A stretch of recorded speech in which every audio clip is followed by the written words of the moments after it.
Assalamualaikum warahmatullahi wabarakatuh.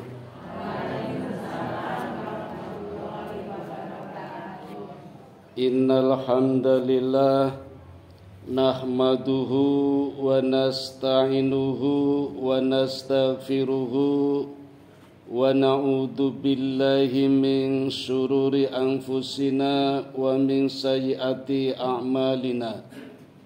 May yahdihillahu fala mudhillalah wa may yudlilhu fala hadiyalah.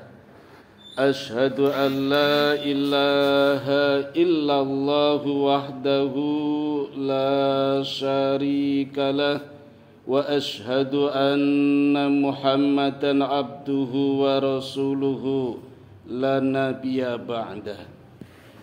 Syukur, alhamdulillah, monggo Bapak Ibu sekalian kita panjatkan kehadirat Allah Subhanahu wa ta'ala yang senantiasa melimpahkan rahmat, taufik, hidayah, inayah dan berbagai kenikmatan kepada kita sekalian, sehingga sore hari ini kita bisa menghadiri undangan Allah dalam acara buka bersama. Ngangge salat mboten mangke? Ngangge. Alhamdulillah. Masalahe ngen kula niku ngertose buka bersama. Bar buka do wangsul. Ya tak takoni kok wangsule, Mbah. Lho jare buka bersama. Oh ya bener ya. Nah, terus tak ganti pengajian buka bersama dan sholat berjamaah. Rada dawa judule. Jadi intinya memang sholat jamaah. Tapi buka bersama juga penting, Bapak Ibu. Banyak rahasia yang ada di dalam buka bersama. Sama dengan sahur bersama. Cuma sahur bersama kan tradisi langka. Dan memang tradisi baru yang dibawa oleh Nabi Muhammad sallallahu alaihi wasallam. Tadinya belum ada. Orang-orang Arab saja tidak ada tradisi makan sahur sebelum Nabi Muhammad menghadirkan tradisi sahur. Adanya futur, ghodo, asya. Futur aja ada dua, futur awal, futur akhir. Futur awal itu sarapan pagi. Kalau futur akhir sarapan sore atau buka bersama. Di masa dulu bangsa Arab buka bersama istilahnya futur. Kalau ghodo makan siang, asya makan malam. Orang-orang ahli kitab, orang-orang Yahudi, bangsa barat juga tidak mengenal sahur, Pak. Istilahnya breakfast, lunch, dinner. Dinner itu makan malam, tapi tidak sembarang makan malam disebut dinner. Jadi makan malamnya sebelum tidur, itu namanya dinner. Kalau setelah tidur bukan dinner, ngelilir. Nah itu sangat dilarang di dalam agama kita. Maka Nabi selalu menselisihi dengan ahli kitab, dengan orang-orang Yahudi harus beda. Kalau kita sama, kita ngikuti namanya tasabuh. Nah, tasabuh itu mau tenang sabu. Tasabuh itu meniru tradisi orang-orang bukan Islam. Kalau ibadah tidak boleh. Maka dalam ilmu kesehatan pun sebelum tidur terus makan tidak boleh. Atau makan sebelum tidur juga tidak boleh. Itu namanya dinner. Nah, Islam memberikan rumus konsep yang sangat bagus, Pak. Namanya buka bersama ini. Banyak rahasia yang terkandung di dalam buka bersama. Kalau orang sekarang banyak mengatakan takjil. Cuma kalau bilang takjil kesane nek ngen kula niku urusan panganan. Nek Jawa Timur urusan badogan. Iki takjilane apa? Padahal arti kata yang sebenarnya takjil itu dari kata ajala, yu'ajilun, takjilun. Artinya menyegerakan berbuka, bukannya disegerakan. Dan itu sunnah Nabi. Nabi kalau memberikan sunnah ibu-ibu, pasti yang dipikir umatnya.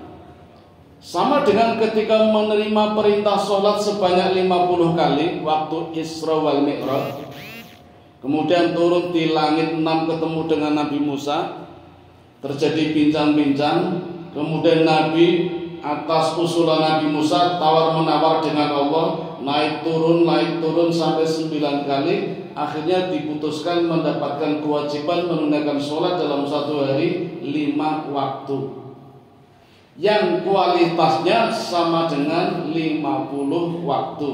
Jadi satu waktu nilainya 10. Man jaa bil hasanati falahu asru amsaluha.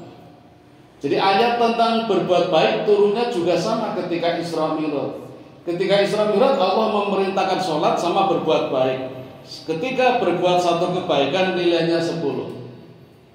Apalagi di bulan Ramadan, Allah ibaratkan seperti tanaman padi yang berisi 7 tangkai, yang satu tangkainya berisi 100 butir.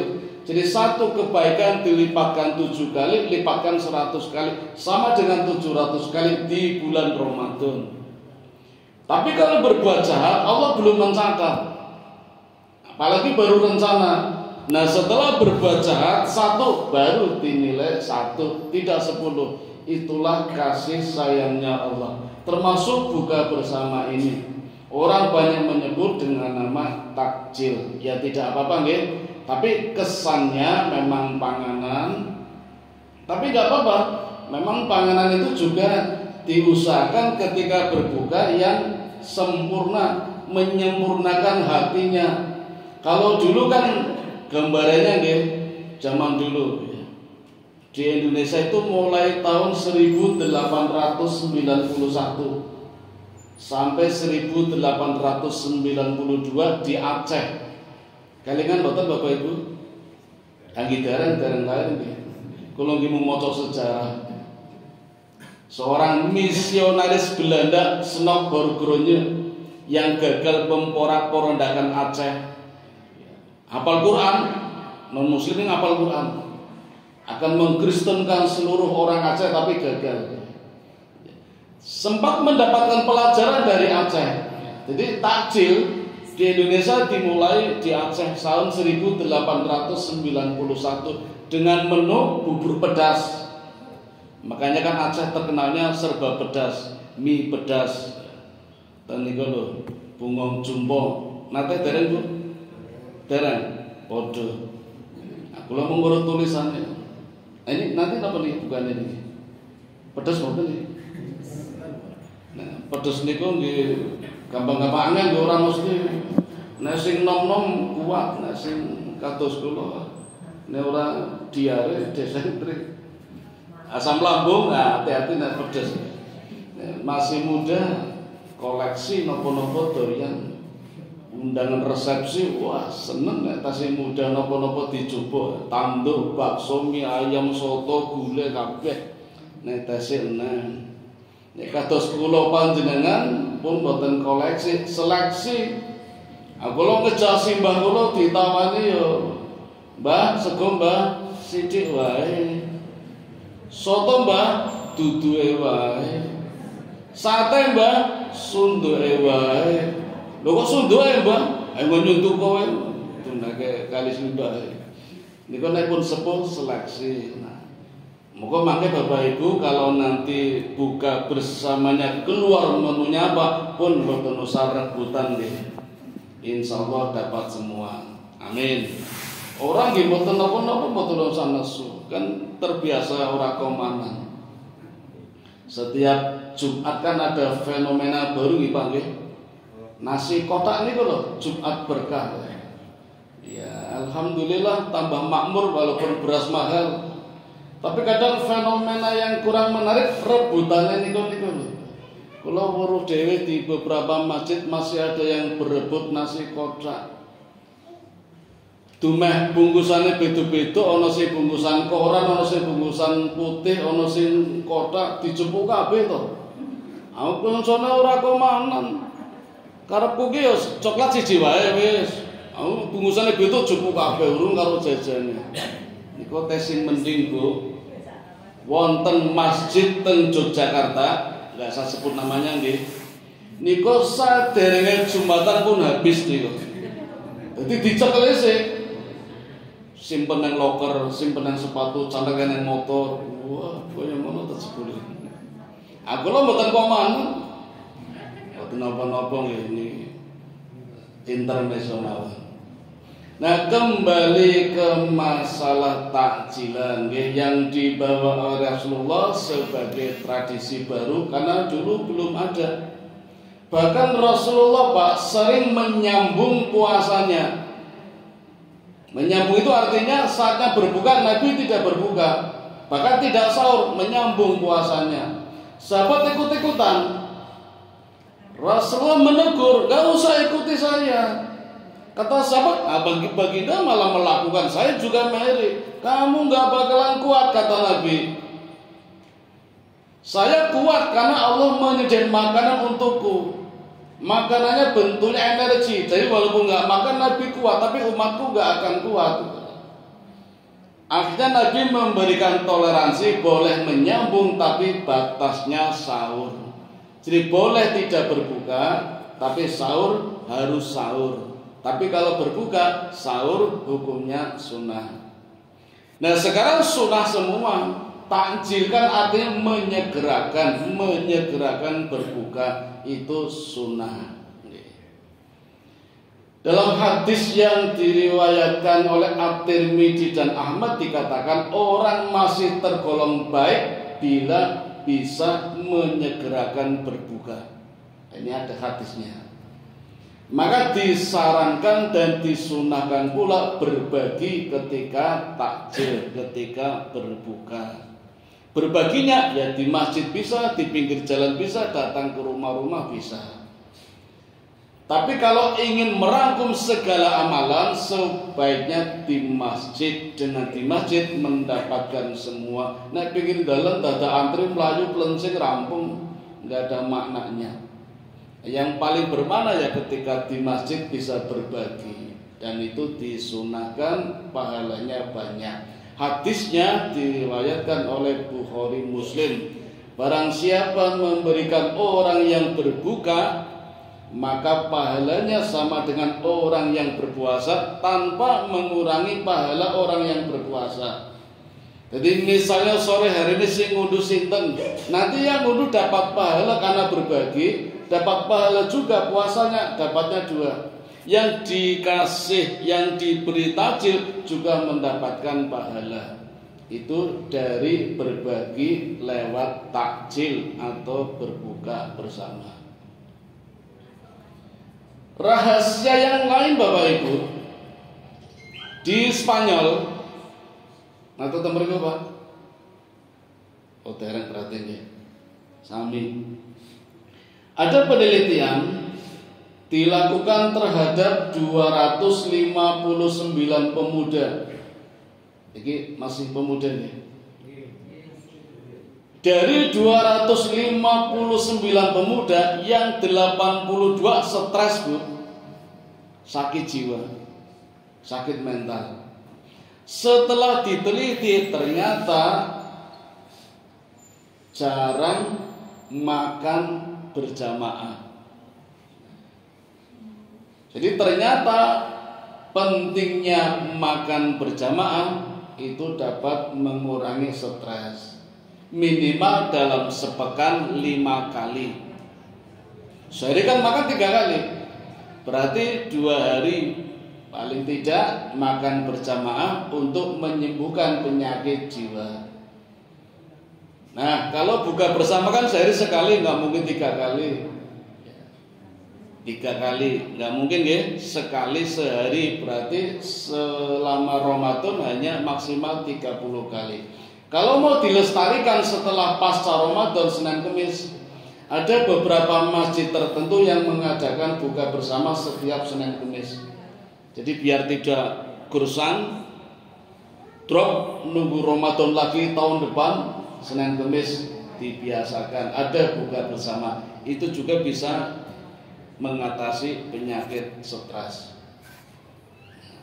Rasulullah sangat baik kepada umatnya, maka menghadirkan tradisi yang baru yang dulu tidak dikenal oleh orang-orang Yahudi, orang-orang Israel, bahkan bangsa Arab pun tidak mengenal.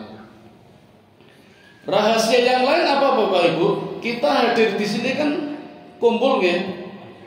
Nah, kumpulnya kita di sini berarti menjadikan ajang silaturahmi atau silaturrahim. Bedanya apa Bu? Niki pun sudah saling mengenal belum? Namanya silaturrahim. Kalau dereng kenal, namanya silaturrahmi. Menyambung tali kasih, menyambung tali kasih sayang.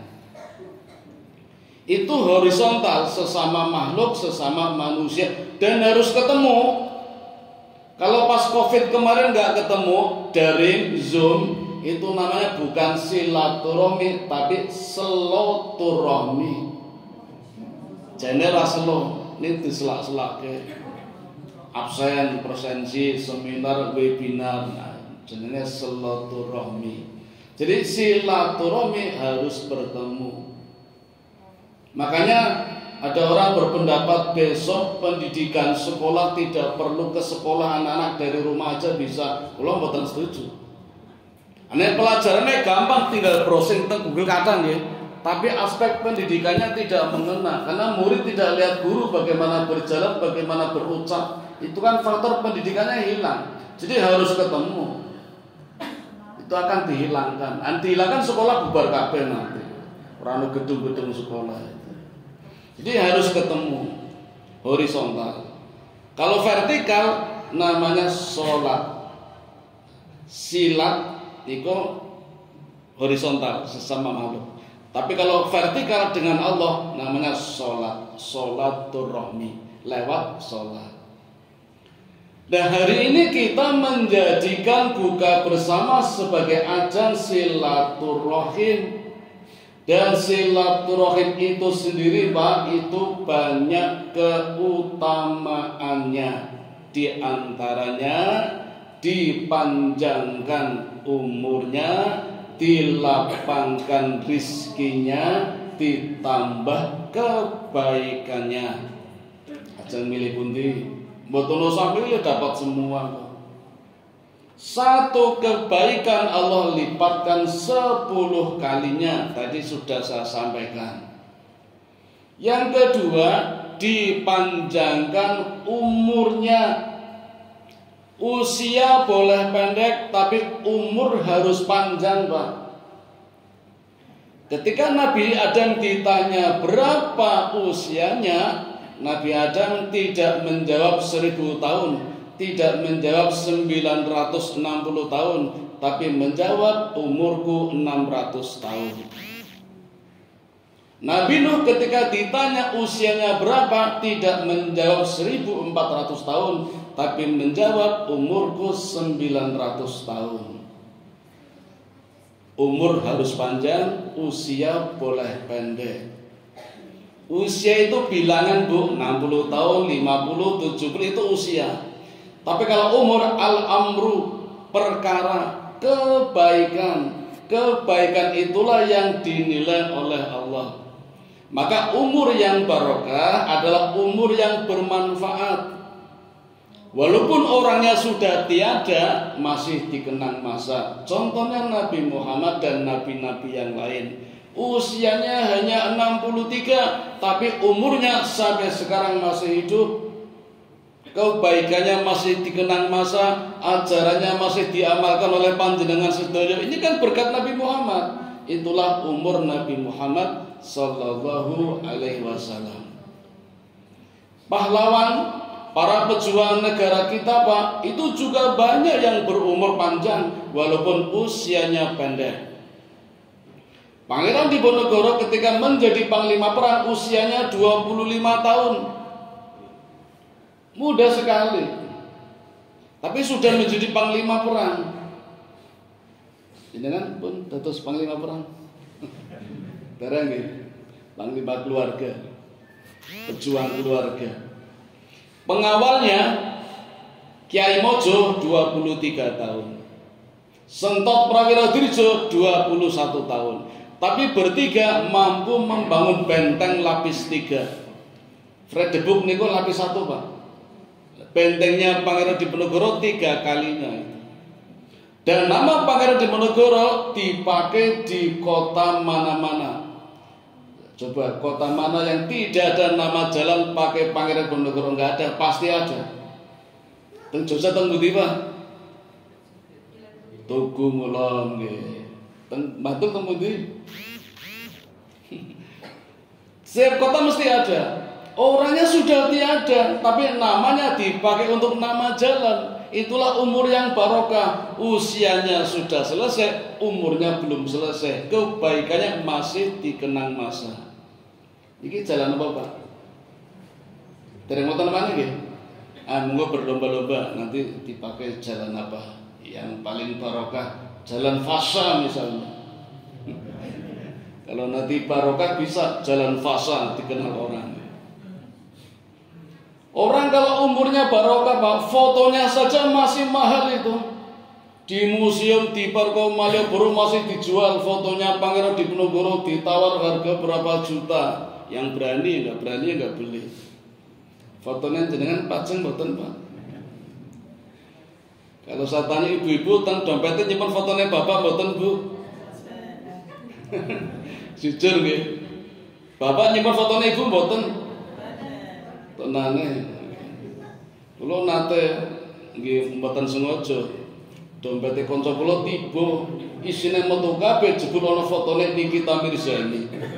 Waduh, ora fotone bojone, fotone artis. Nah, dari situ kita bisa melihat. Nah, ajang silaturahmi seperti ini akan dipanjangkan umurnya. Mudah-mudahan umurnya barokah. Juga dilapangkan rizkinya. Secara garis besar rizki ada 2 bentuk. Kalau saya tawarkan pasti penjenengan milih yang pertama. Bentuknya uang. Wah, mesti nih kok. Bentuknya dana. Tapi kadang Allah lebih suka pada bentuk yang kedua, yang kita nggak suka. Padahal nilainya lebih besar dari yang kedua, daripada yang pertama besar yang kedua. Bentuknya daya, kesehatan, kenikmatan, putrane do sehat, entuk gawean kabeh, beasiswa. Kulo gadah rencang, Bu, guru anak 10, Bu. Nek kulo dereng cerita mesti komentar walah nekat. Nek kulo dereng cerita do kaget kabeh. 10 dadi kabeh, Bu. Sing ragil wingi bar wisuda ketompo OJK.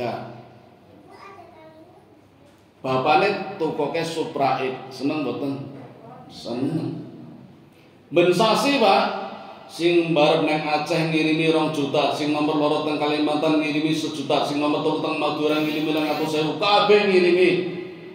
Pun ketung mawon sesasi pinten kiriman saka putra-putrane. Kipas-kipas kok. Ane 10 dadi kabeh. Iku jenenge barokah. Mari boten. Monggo tambahi putrane. Sing waliane nggih wonten, anake loro ora dadi kabeh nggih wonten. Ditakoni tanggane, "Yo putrane teng pundi?" "Teng kepolisian." "Wah, ana yo dadi polisi kabeh." "Ah, polisi ndasmu." "Siji narkoba, siji pil koplo." Jebul teng polisi masih teng penjara niku. Ora ono sing dadi. Niku jenenge mboten barokah. Tapi jangan putus asa. Allah masih membuka pintu taubat yang seluas-luasnya, terutama di bulan Ramadan.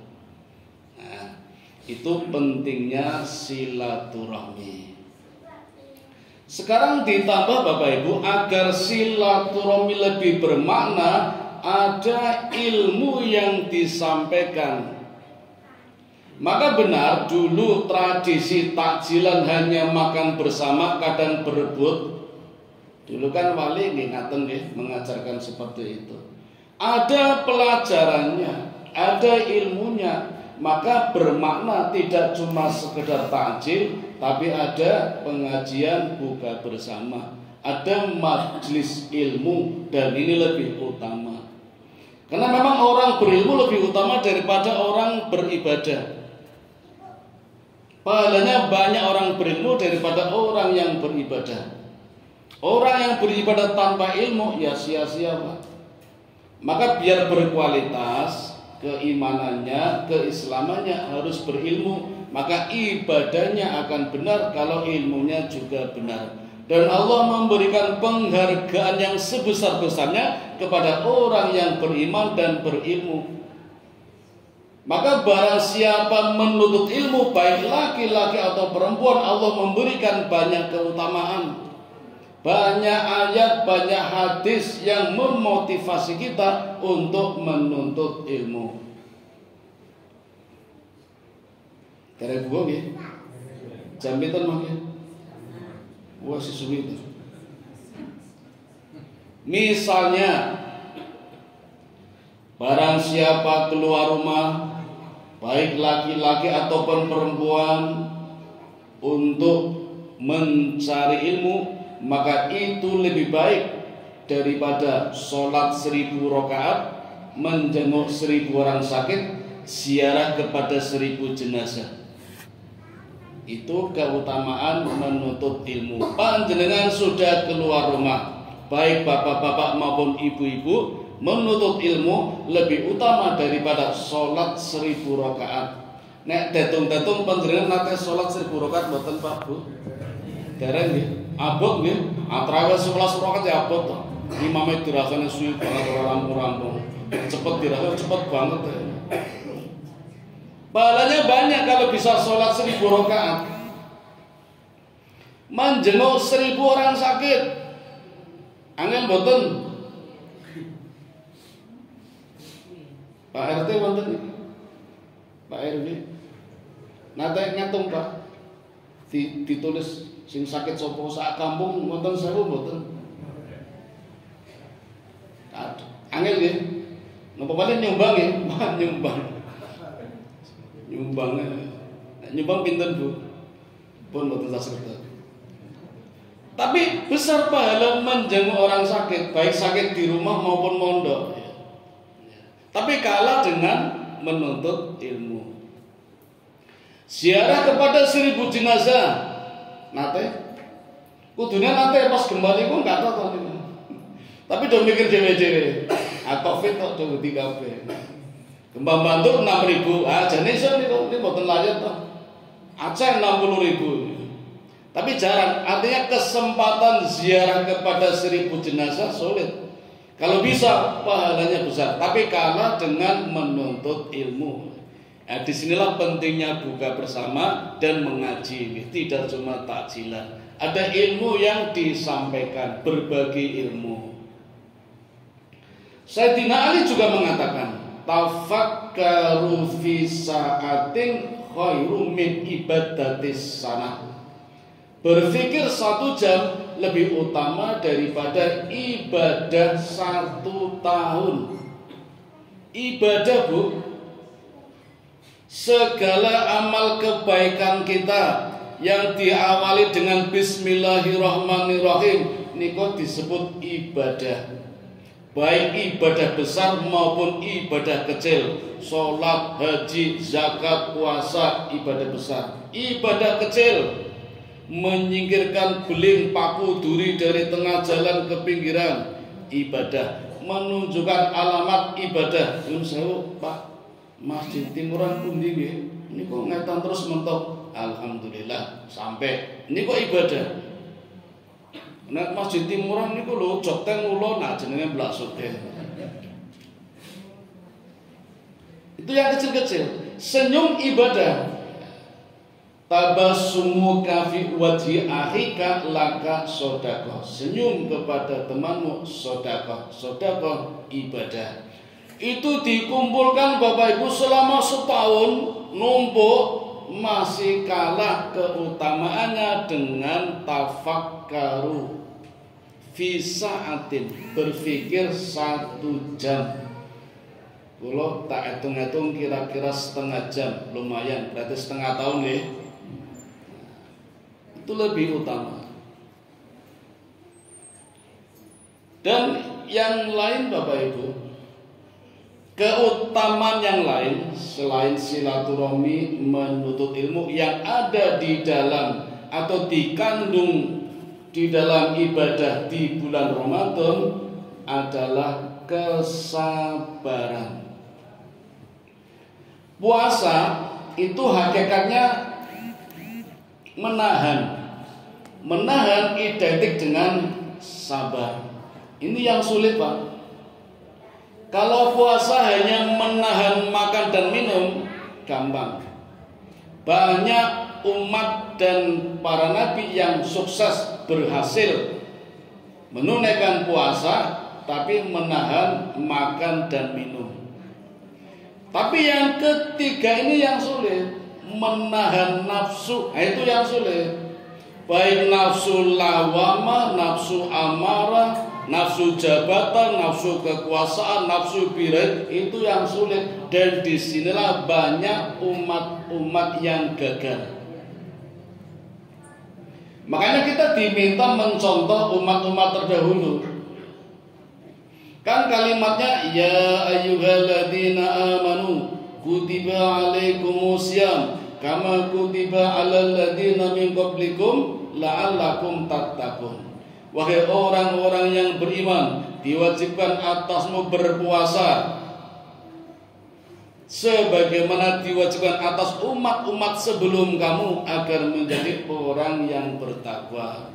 Nah, kita hadir di bulan Ramadan bukti kalau kita sebagai orang beriman, suka tidak suka, terlanjur tidak terlanjur, ikhlas napa mboten, kalau kita menjadi orang beriman maka ada kewajiban menunaikan puasa Ramadan. Nah, kata wajib di sini Pak Bu, menurut fikih kan artinya kalau dilakukan berpahala, ditinggalkan berdosa nggih? Itu menurut fikih. Nah, dosa itu sebenarnya Bapak Ibu diperbuat oleh kita sendiri. Resikonya yang nanggung kita sendiri, yang membuat kita sendiri. Allah hanya menuruti kita saja.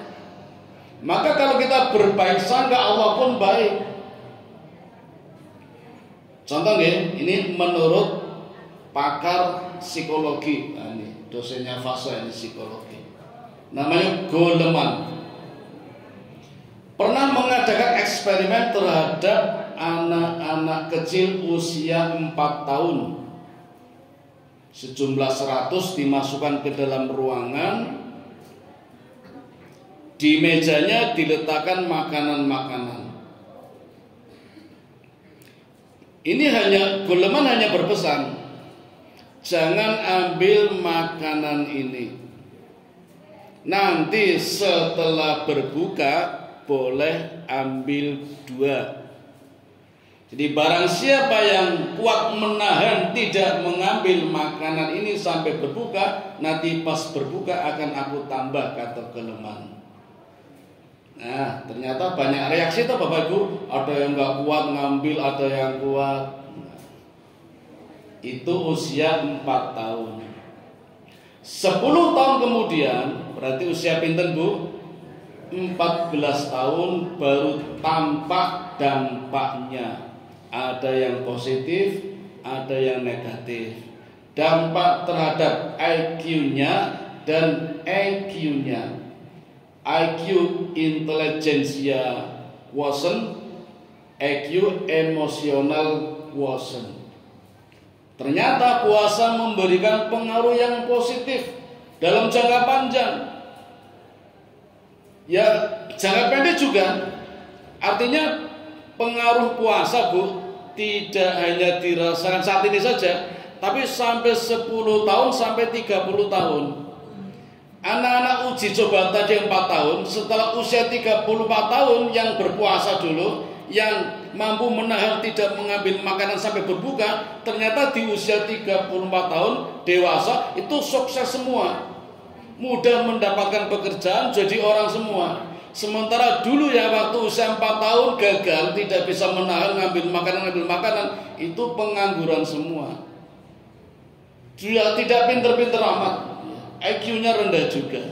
Nah, itu eksperimen yang dilakukan oleh Goleman. Sampai begitukah ya? Begitu hebatkah? Hebatnya dampak dari berpuasa. Tidak cuma hari ini saja, tapi sampai puluhan tahun ada pengaruhnya, pengaruh positif dari puasa. Maka wajib, kata wajib di sini sebenarnya buat kita sendiri, bukan beban. Wong manfaatnya buat kita semua. Hari ini kita puasa pagi, nanti manfaatnya tidak cuma hari ini saja, tidak cuma nanti. Barang siapa berbuka, barang siapa berpuasa, maka akan mendapatkan 2 kesenangan. Kesenangan ketika berbuka, dan kesenangan ketika masuk surga. Ngerti nggih? Kan hadisnya begitu. Saya nambah 1 lagi, 3 kesenangan. Yang ketiga bagi pengantin baru. Nah, wonten niku. Jadi enggak cuma hari ini, malam ini, besok sampai 30 tahun. Jadi kalau panjenengan sekarang usianya 60 sampai usia 90 tahun masih bisa merasakan dampak positif dari puasa. Maka benar kata wajib itu menjadikan motivasi buat kita, bukan beban. Nah, bagaimana cara agar bisa melakukannya? Allah memberikan contoh lewat puasanya orang-orang terdahulu yang sudah sukses, yaitu para nabi dan rasul. Narasinya sama, narasinya berbeda, tapi hakikatnya sama. Dan kita paling mudah, Pak, karena memang Allah pilihkan nabi yang sayang kepada umatnya. Hari ini, Bu, saya dapat info dari anak saya di Swedia, puasanya 20 jam. Karena siangnya 20 jam, malamnya 4 jam. Jadi bar tarawih langsung sahur. Ini puasanya 20 jam. Pengen, Bu? Kita masih untung 50-50, 12 jam, 12 jam. Islandia kebalikannya, betul Nusa Mary, puasanya 4 jam. Karena siangnya 4 jam, malamnya 20 jam. Makanya sekarang banyak pengantin baru di Islandia, malamnya 20 jam, iso lembur. Finlandia ada hari-hari tertentu yang mataharinya 24 jam, coba. Nah, kalau matahari 24 jam berarti kan siang terus, puasa terus, nggak buka, nggak sahur. Dan itu pernah dilakukan oleh Nabi Musa selama 40 hari. Maka Nabi Musa orangnya kuat itu. Orang-orang Eropa dulu kuat-kuat itu. Orang-orang Israel dulu kuat-kuat bodinya. Tapi Nabi Muhammad tahu persis umatnya tidak kuat, maka syariatnya tidak seperti itu.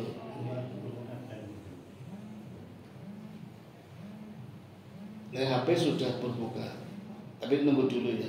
Nanti kalau ada yang di stop nih, mungkin yang buat di stop nanti subuh. Apa sampai sini aja? Sampai sini aja ya. Nanti dengan mimpin acara nopo lah, daripada nanti kebablasan. Gini, ngaten Bapak Ibu, beberapa rahasia yang terkandung di dalam buka bersama, sahur bersama, termasuk puasa di bulan Ramadan. Mari kita bersama-sama bertekad kuat sukses Ramadannya hingga mendapatkan piala kehormatan yang namanya muttaqin. Amin ya rabbal alamin.